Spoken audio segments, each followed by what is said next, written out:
capítulo de número 3, verso de número 15 e 16. Antes, santificai a Cristo como Senhor em vosso coração, estando sempre preparados para responder todo aquele que vos pedir razão da esperança que há em vós, fazendo-o todavia com mansidão e temor, com boa consciência, de modo que, naquilo que falam contra vós outros, fiquem envergonhados os que difamam o vosso bom procedimento em Cristo. Há 2 semanas atrás, o pastor Jardel me procurou e pediu que eu trouxesse uma palavra refutando algumas heresias, refutando algumas religiões, algumas seitas que estão aí no Brasil e no mundo, pregando mentiras, pregando coisas que são contrárias às Escrituras, pregando o que não convém a sã doutrina.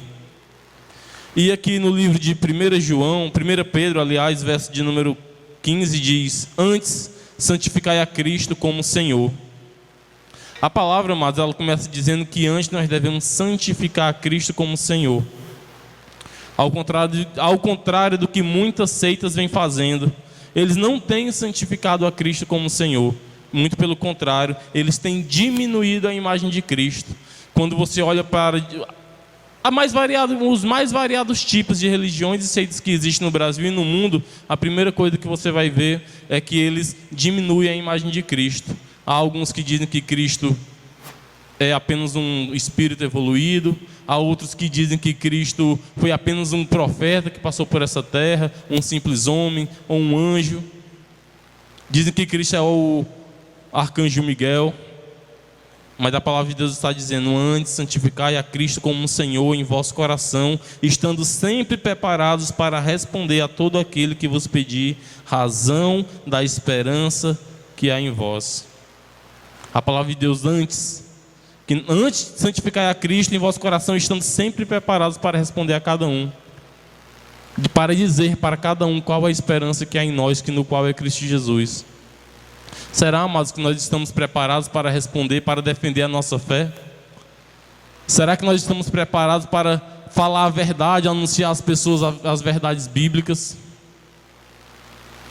Justamente esse é o propósito dessas semanas que nós vamos fazer. Vamos refutar algumas heresias, refutar algumas seitas. Semana passada, pela misericórdia de Deus, eu tive a oportunidade de falar um pouco sobre as testemunhas de Jeová, e hoje estaremos falando sobre os adventistas. No último debate nós já falamos sobre os adventistas, mas eu quero aqui reforçar alguns pontos que nós já abordamos e falar de alguns outros. Quero começar falando primeiramente aqui sobre quem foi o seu fundador, quando e onde que ele nasceu, como deu-se início ao movimento milerita. Daqui a pouco eu vou falar porque o nome do movimento, além de adventista, também é chamado milerita. Vamos começar com a palavra de Deus. E antes de mais nada, quero também dizer que a palavra diz que ao nós expormos a nossa fé, ao nós demonstrarmos à pessoa o motivo, a razão da nossa esperança, nós devemos fazer com mansidão, com sabedoria de palavras. Quero também falar que nós não estamos falando aqui de pessoas, não estamos discutindo pessoas, mas estamos discutindo doutrina. Estamos querendo mostrar aqui qual a doutrina verdadeira. Queremos expor aqui a doutrina bíblica, santa, pela misericórdia de Deus. Amados, o adventismo do sétimo dia deu-se início no ano de 1818. O seu fundador foi William Miller. Ele nasceu em 15 de fevereiro de 1782. E fica uma pergunta: como que surgiu? Como deu-se início? Abra comigo em Daniel, capítulo de número 8. Daniel, capítulo de número 8. Nós vamos entender melhor como deu-se início, como que começou esse movimento, o movimento milerita. E aqui o motivo por qual eles também são chamados de mileritas, porque são adeptos da doutrina de William Miller, seu fundador. Bem como os russelitas são russelitas porque são adeptos da doutrina de Russell, ou Charles Taze Russell, conhecido hoje como Testemunhas de Jeová. Daniel capítulo 8, verso de número 14, diz assim a palavra do Senhor: havendo eu, Daniel, tido a visão, verso 14, ele me disse até 2.300 tardes e manhãs, e o santuário será purificado. Com base neste versículo, o senhor chamado William Miller, ele, a grosso modo, ele tentou interpretar. E olha a maneira que ele interpretou. A palavra de Deus diz: ele me disse até 2.300 tardes e manhãs. Ele interpretou 2.300 tardes e manhãs como 2.300 anos. O santuário será purificado. O santuário, ele interpretou que seria a terra. E purificado, ele interpretou que seria a vinda de Cristo. O que foi que ele fez? Esses 2.300 anos que ele 2.300 dias que ele interpretou como anos, ele deu início no ano de 457 a.C., que foi justamente o mesmo período quando Esdras e seus companheiros saíram da Babilônia e foram a Jerusalém. Ele tomou esse ano, esta data, como início dos 2.300 anos. O que foi que ele fez? Ele fez alguns cálculos, fez lá alguns cálculos matemáticos e chegou à conclusão de que Cristo viria em 21/3/1843. Amados, aquele movimento foi tão grande, ele juntou tantas pessoas para esse movimento, ou seja, tantas pessoas creram que Cristo voltaria no dia 21 de março de 1843, que pessoas, fazendeiros, largaram suas fazendas, deixaram de plantar, pessoas largaram seus empregos. E justamente nesta data, 21/3/1843, a fé daquele povo, meu querido, era tamanha que as pessoas subiram nos telhados de suas casas para esperar Cristo vir nos ares. E o que foi que aconteceu? Obviamente Cristo não veio. Aí houve aquela grande decepção, alguns saíram do movimento, mas Miller não desistiu. Ele fez novos cálculos, fez novos cálculos matemáticos e chegou à conclusão de que Cristo viria no ano 22 de outubro de 1844. Mais uma vez Cristo não veio, e esta data, 22 de outubro de 1844, ficou conhecido para todos que conhecem, principalmente para os adventistas, como o dia do grande desapontamento. De fato, o desapontamento foi grande, foi tamanho, que muitas outras pessoas saíram deste movimento e não quiseram mais saber. Inclusive William Miller. William Miller, ele desistiu de tentar bancar o profeta, desistiu de tentar adivinhar datas para a vinda de Cristo e voltou para a Igreja Batista. E alguns outros com eles. Mas o que é que ele deveria ter feito, meu amado? A Bíblia, estava agora há pouco conversando com o irmão Jairo. A Bíblia, ela tem 66 livros, por volta de 40, mais ou menos 40 autores escreveram a Bíblia. Autores diferentes, de lugares e épocas diferentes. E o que é que acontece? Acontece que se você que conhece a Bíblia ouvir algo estranho às Escrituras, o Espírito Santo que habita em mim, você vai logo identificar. As pessoas deveriam ter se ligado pelas verdades bíblicas. Se elas lessem Bíblia, se elas orassem, elas não iam entrar nesse movimento. Por causa de quê, irmão Auricélio? Abre comigo em Mateus 24.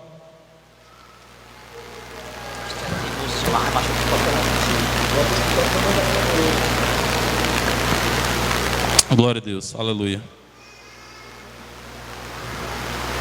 Aleluia. Mateus capítulo de número 24, verso de número 36, amém?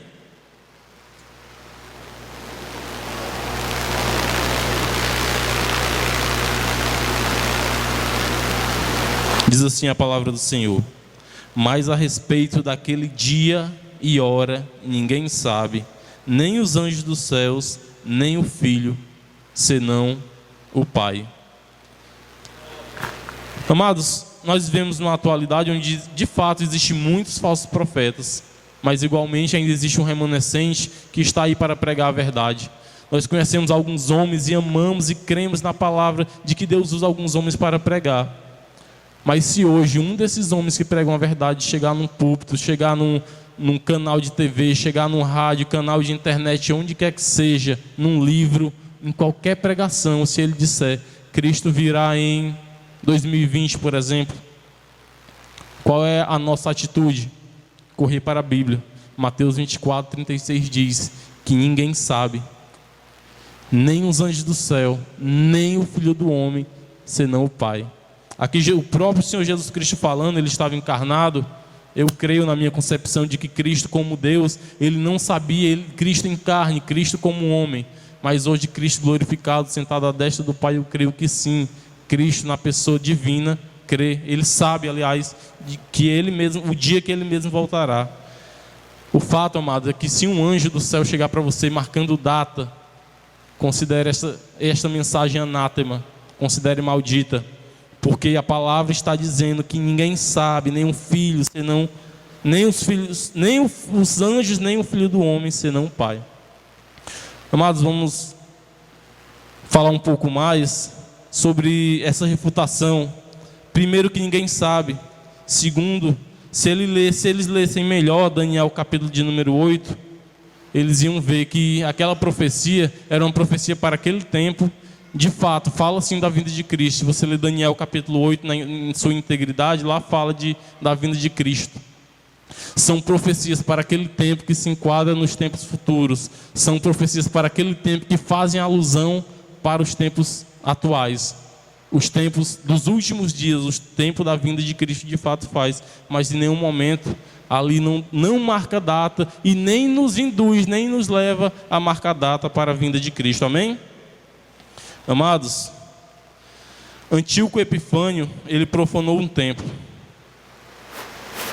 Ele profanou o templo.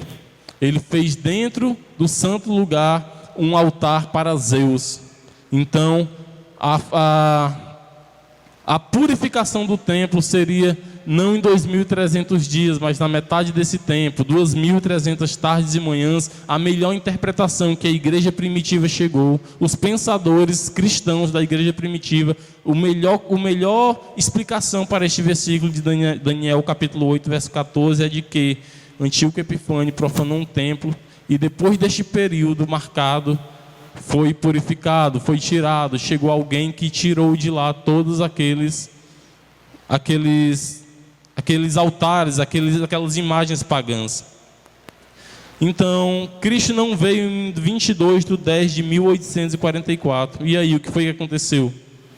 Primeiro, como eu já falei, o William Miller ele voltou para a Igreja Batista e nunca mais falou sobre o assunto, sobre a vinda de Cristo, e ele morreu em 1844. Mas aí, meus amados, acontece uma coisa. Apareceu no cenário um homem chamado Irã Edson. Ele também é conhecido como Cleopas do Milharal. Irã Edson disse que Miller não errou a data da vinda de Cristo, e sim ele errou o local.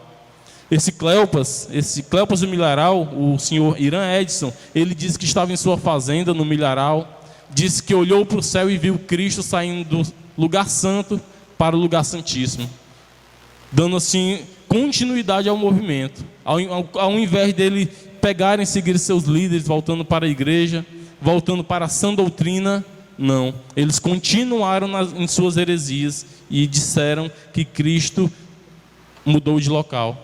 Cristo entrou a partir de 1844, Cristo entrou no santo lugar. Cristo entrou no Santo dos Santos, dando assim início à doutrina do juízo investigativo. Irmão Auricélio, o que é juízo investigativo? Amado, juízo investigativo é uma doutrina adventista, onde eles creem que Cristo hoje está lá anotando, está lá catalogando as minhas e as suas obras. Ele está anotando, ele está tomando nota, ele está também intercedendo pelas pessoas.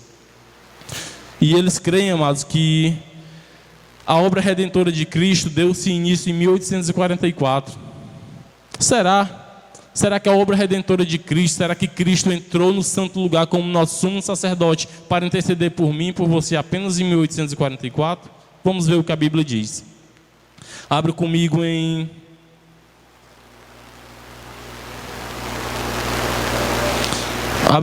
João capítulo 17. Evangelho de João, capítulo de número 17.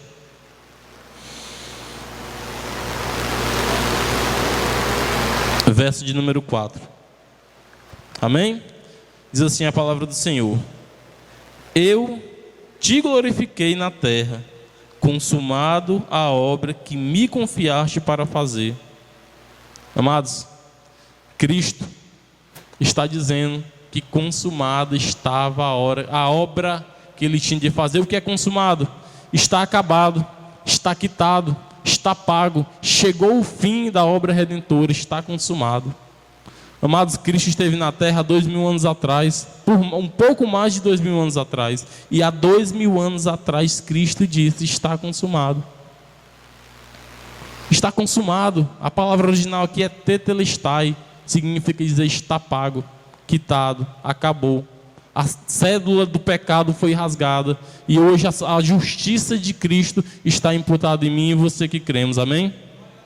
Amados, agora vamos para ainda em João 19. Glória a Deus, aleluia. João 19, verso 30.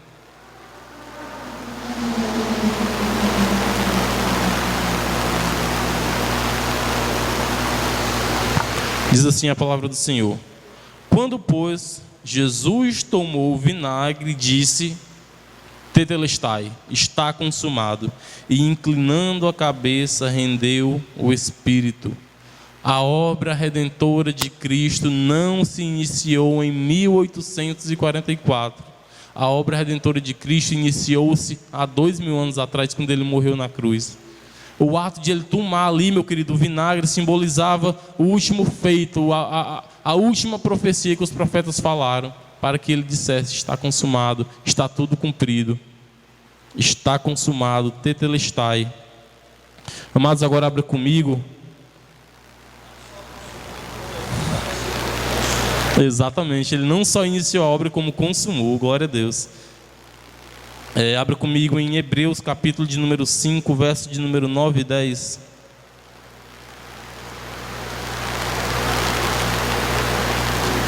Vamos ver o que diz. Hebreus, capítulo de número 5, verso de número 9. Vamos ler o verso de número 10. Diz assim a palavra do Senhor: e tendo sido aperfeiçoado, tornou-se o autor da salvação eterna para todos os que lhe obedecem, tendo sido nomeado por Deus sumo sacerdote segundo a ordem de Melquisedeque. Amados, o livro de Hebreus foi escrito muito provavelmente pelo apóstolo Paulo. Não se tem certeza, mas por conta da linguagem usada, os teólogos, os estudiosos da Bíblia, creem que tenha sido o apóstolo Paulo.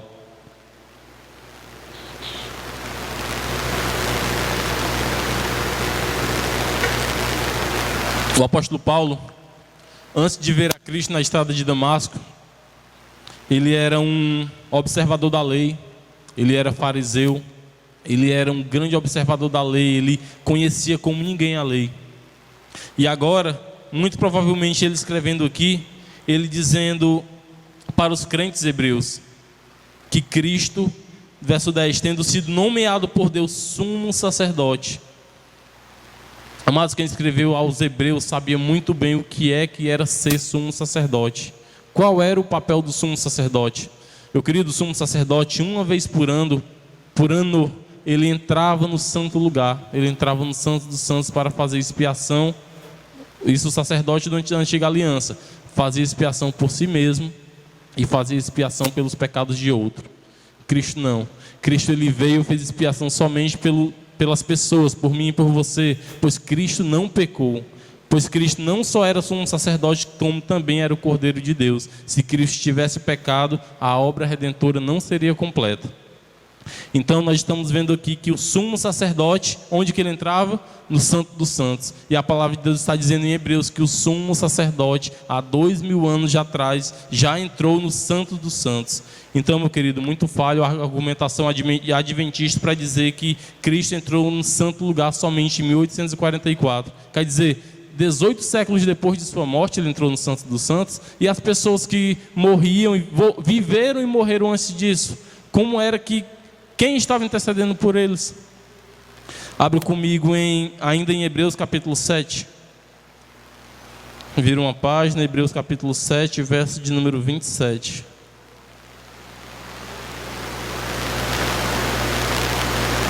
Diz assim a palavra do Senhor: que não tem necessidade, como o sumo sacerdote, de oferecer todos os dias sacrifícios, primeiro por seus próprios pecados, depois pelos do povo, porque fez isso de uma vez por todas, quando a si mesmo se ofereceu.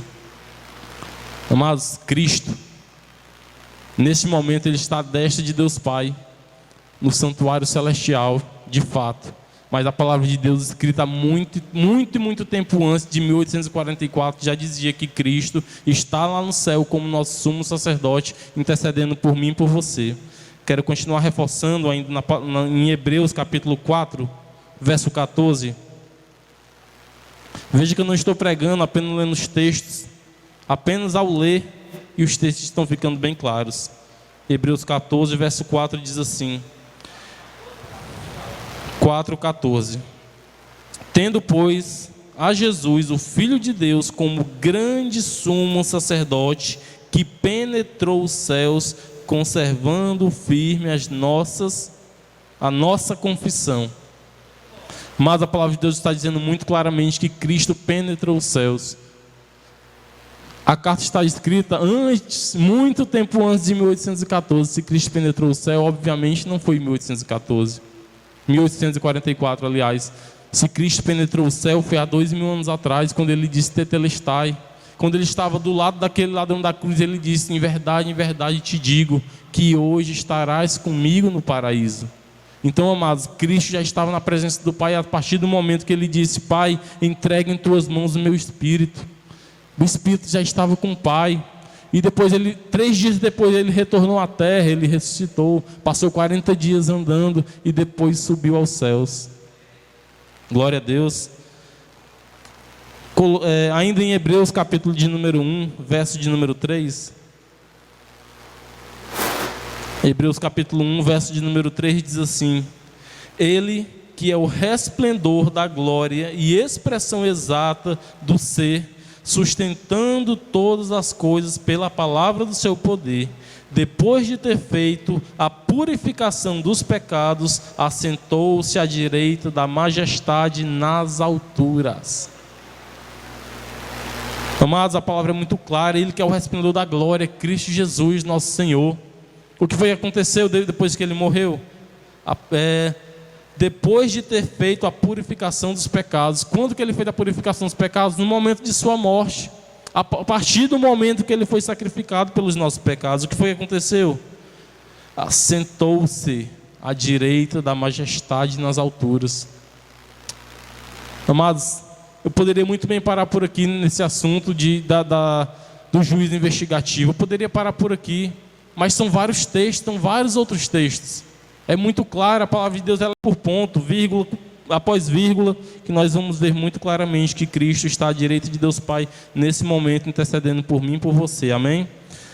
Hebreus capítulo 1, verso de número 13, diz assim: Ora, qual dos anjos jamais disse: assenta-te à minha direita, até que eu ponha os teus inimigos por estrado dos teus pés?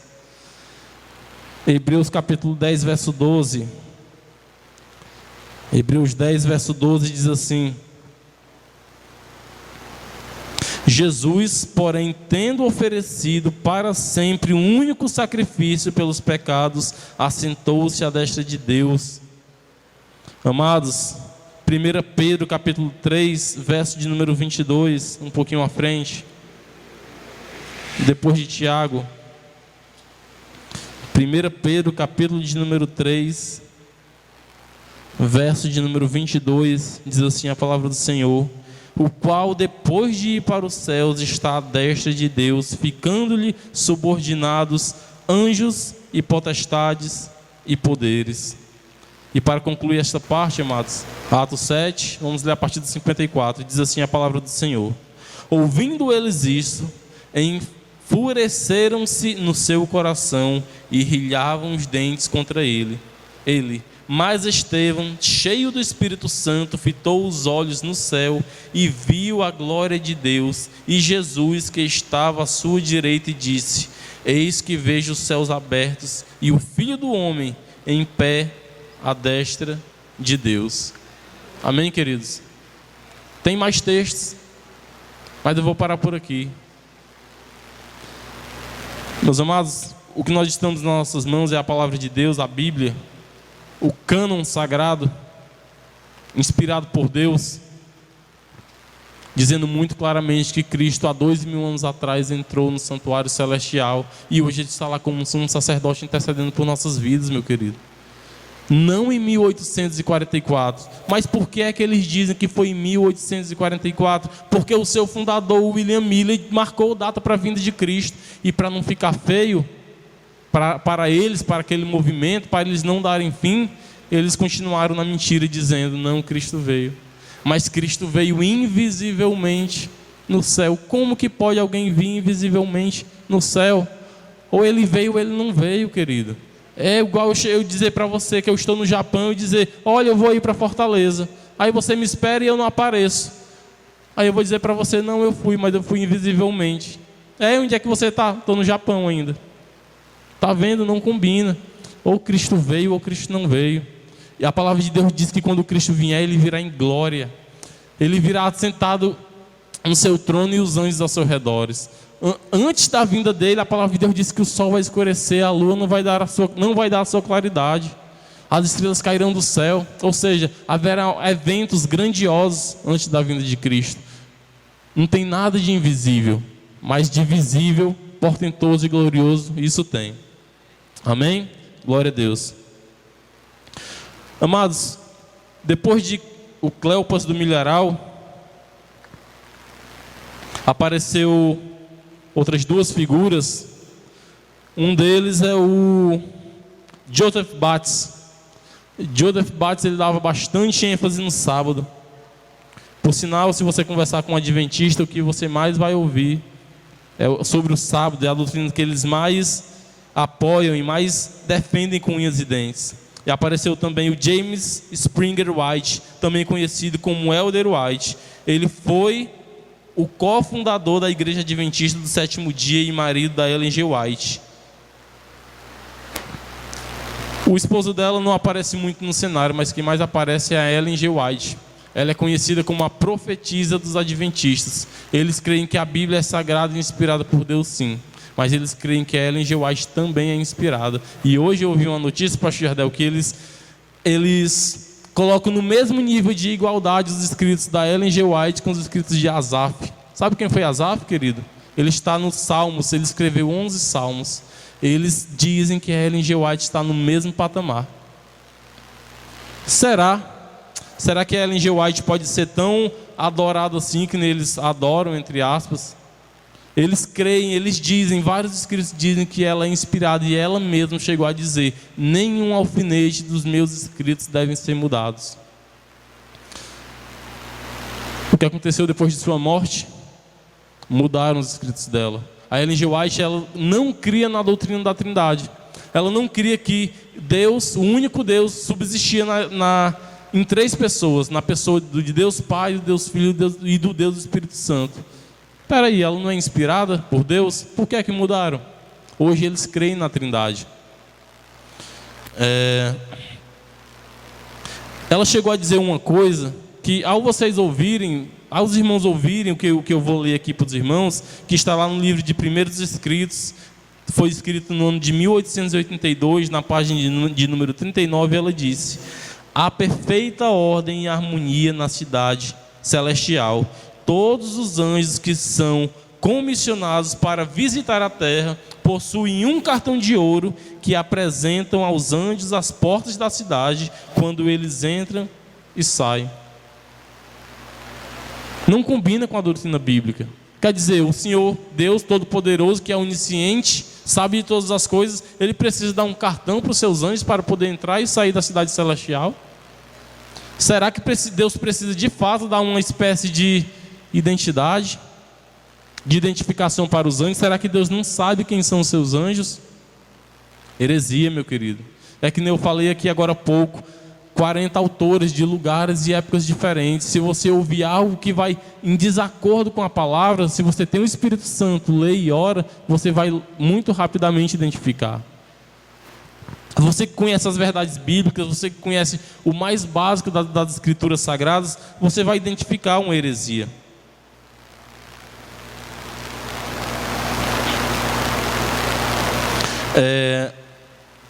Essa senhora, Ellen G. White, a profetisa dos adventistas, ela escreveu no livro chamado Primeiros Escritos, na página de número 35, ela disse que Cristo voltaria antes da escravidão ser abolida. Não aconteceu. A escravidão dos Estados Unidos, lá onde ela morava, foi abolida e Cristo não veio.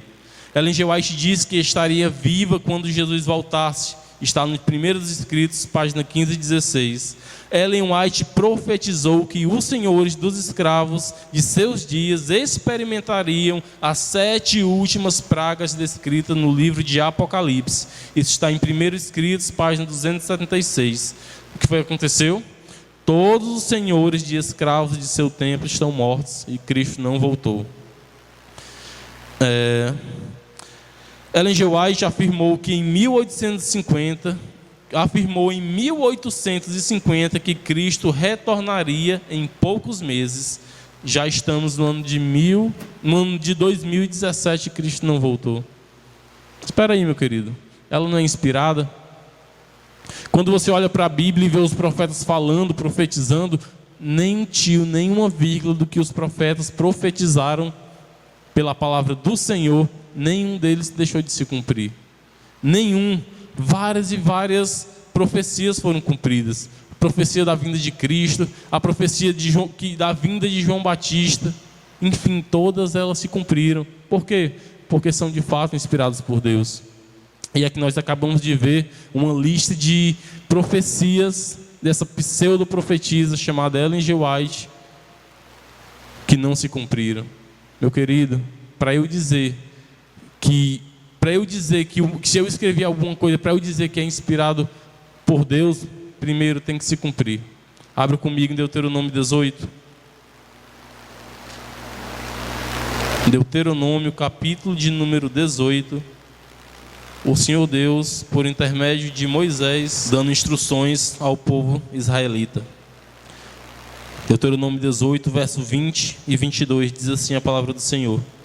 Porém, o profeta que presumir de falar alguma palavra em meu nome, que eu não lhe mandei falar, ou que falar em nome de outros deuses, esse profeta será morto. Se disseres no teu coração, como conhecerei a palavra que o Senhor não falou? Sabe que, quando esse profeta falar em nome do Senhor, e a palavra dele se não cumprir como suceder, como profetizou, esta é a palavra que o Senhor não disse. Com soberba o falou o tal profeta. Não tenhais medo dele. Amém. Querido, a palavra de Deus ela é muito clara quando ela diz que um profeta, quando profetizar e a palavra não se cumprir, esse é um falso profeta. É um falso profeta porque falou com soberba, falou por vaidade, falou engano e sonhos de seu coração. Então, querido, se o profeta profetiza e não se cumpre, tenha certeza que não foi Deus que falou. Então, querido, pelo erro do William Miller, era para ter parado por aí. Se os seguidores de William Miller tivessem feito o que ele fez, hoje não existiria adventista. Hoje os seguidores seriam seguidores da doutrina bíblica, cristã, santa, pura. E a palavra de Deus diz que nós devemos pregar o que convém à sã doutrina. Amém? Abra comigo em Jeremias, capítulo de número 23. Diz assim a palavra do Senhor. Jeremias 23, verso 30. Portanto, eis que eu sou contra esses profetas, diz o Senhor, que furtam as minhas palavras, cada um ao seu companheiro. Eis que eu sou contra esses profetas, diz o Senhor, que pregam a sua própria palavra e afirmam. Ele disse: eis que eu sou contra os que profetizam sonhos mentirosos, diz o Senhor, e os contam, e com as suas mentiras e leviandades fazem errar o meu povo. Eis que eu não os enviei, nem lhes dei ordem, e também proveito nenhum trouxeram a este povo, diz o Senhor. Quando, pois, este povo te perguntar, ou qualquer profeta ou sacerdote dizendo: qual é a sentença pesada do Senhor? Então lhes dirás: vós sois o peso, e eu vos arrojei, diz o Senhor. quando o profeta e o sacerdote e ao povo que disser sentença pesada do Senhor a este homem, eu castigarei a sua casa. Antes direis cada um ao seu companheiro e cada um ao seu irmão: que respondeu o Senhor? Que falou o Senhor? Mas nunca mais farei menção da sentença pesada do Senhor, porque a cada um lhe servirá de sentença pesada e a sua própria palavra, pois tornei a palavra do Deus vivo, do Senhor dos exércitos, nosso Deus. Assim dirá o profeta que te respondeu: o que respondeu o Senhor? O que falou o Senhor? Mas porque dizeis sentença pesada do Senhor, assim diz o Senhor: porque dizeis esta palavra, sentença pesada do Senhor, havendo-vos eu proibido de dizer esta palavra, sentença pesada do Senhor. Amados, a palavra de Deus aqui, por intermédio do profeta Jeremias, é muito clara em dizer que naquele tempo já haviam profetas que profetizavam sonhos e visões mentirosas. Já naquele tempo, já de longo tempo, desde quando o povo estava ali na terra do Egito, já havia falsos profetas, homens que sonhavam, homens que tinham visão e anunciavam, mas não era a palavra do Senhor, eram apenas sonhos enganosos, era apenas vaidade de seus corações que eles profetizavam. E Deus, desde muito tempo, já castigava aquelas pessoas, já castigavam aqueles profetas. A palavra de Deus é bem clara em dizer, meu querido, que nós não devemos dar ouvido a tais profetas, a profetas que profetizam sonhos mentirosos. Quer dizer, se eu venho aqui e digo que vai acontecer tal coisa e não acontecer, tudo que eu disser daqui para frente, se não for mediante a palavra de Deus, é mentira. Não creia, não dê crédito a falsos profetas, não dê crédito a sonhos. Você que nos ouve aí pelo YouTube, meu querido, se você é adventista, não fique irado, apenas olhe nas escrituras que eu estou pregando. Olhe ponto por ponto, olhe cada versículo que foi pregado, e você vai ver se de fato adventista é uma seita, se de fato é uma heresia, ou se de fato é de Deus. Veja ponto por ponto, meu querido, em nome de Jesus. Amados, nós vamos ver agora que os adventistas ele têm alguma semelhança com as testemunhas de Jeová desde seu início. Charles Taze Russell, ele tinha um problema. Charles Taze Russell é o fundador das Testemunhas de Jeová. Ele tinha um certo problema com a doutrina do futuro castigo eterno. Ele tinha problemas, ele meio que se apavorava com a doutrina de um castigo eterno, de um inferno. E o que foi que ele fez? Ele se amoldou às escrituras? Não, ele tentou amoldar as escrituras a ele. E o que foi que ele fez de início? Ele entrou na igreja adventista. Ele passou a fazer parte do movimento milerita, que justamente nega a doutrina do futuro castigo eterno. E hoje, igualmente, as testemunhas de Jeová, os adventistas também negam a existência de um castigo eterno. Mas será que de fato a Bíblia diz que não existe um inferno?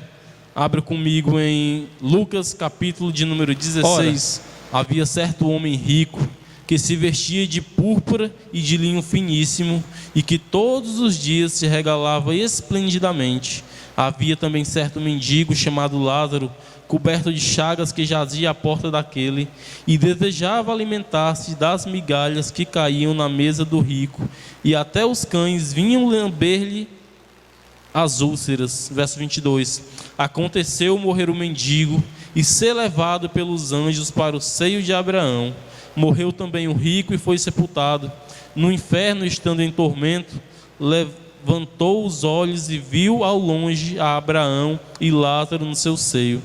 Então, clamando, disse: Pai Abraão, tem misericórdia de mim e manda a Lázaro que molhe água na ponta do dedo e me refresque a língua, porque estou atormentado nesta chama. Disse porém Abraão: Filho, lembra-te de que recebeste os teus bens na tua vida, e Lázaro igualmente os males. Agora, porém, aqui ele está consolado, tu em tormentos.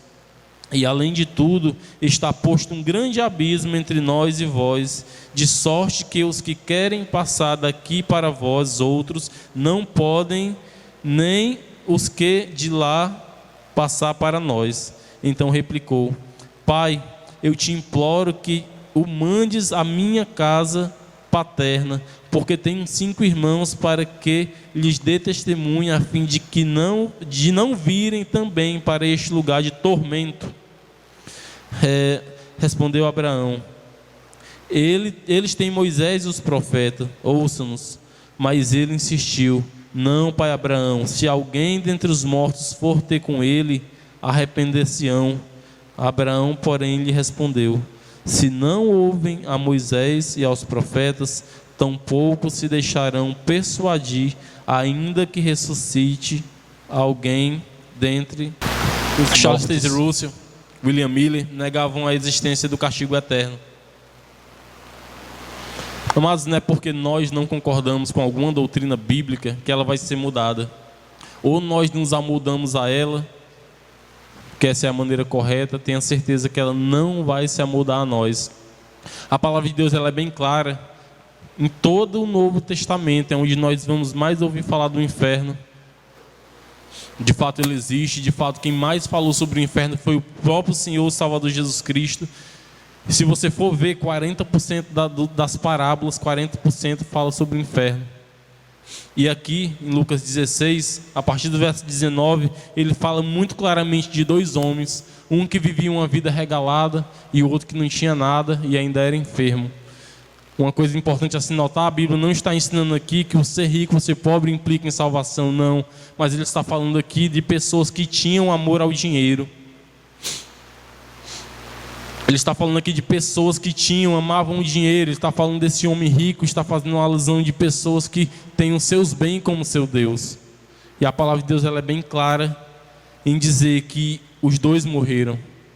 Os 2 morreram e um foi para o céu, foi para o seio de Abraão, foi para o paraíso, foi para um lugar chamado lugar Jardim de Delícias. Amados, eles pregam que não existe inferno, mas nós vamos ver aqui, aconteceu morrer um mendigo, verso 22, ser levado pelos anjos para o seio de Abraão, e morreu também um rico e foi sepultado. O rico foi sepultado, foi para uma sepultura. E o que foi que aconteceu? Verso 23, no inferno, e a palavra original aí é Hades. O que foi que aconteceu no Hades, irmão Auricélio? Vamos ler. Estando em tormentos. Amados, tormento. A palavra de Deus ela é bem clara. Eles pregam que quando a gente morre, acabou, pronto, a gente vai para o pó da terra e tudo acabou.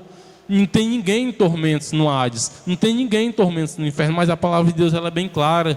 Verso 23, no inferno, estando em tormentos, levantou os olhos e viu de longe a Abraão e Lázaro no seu seio.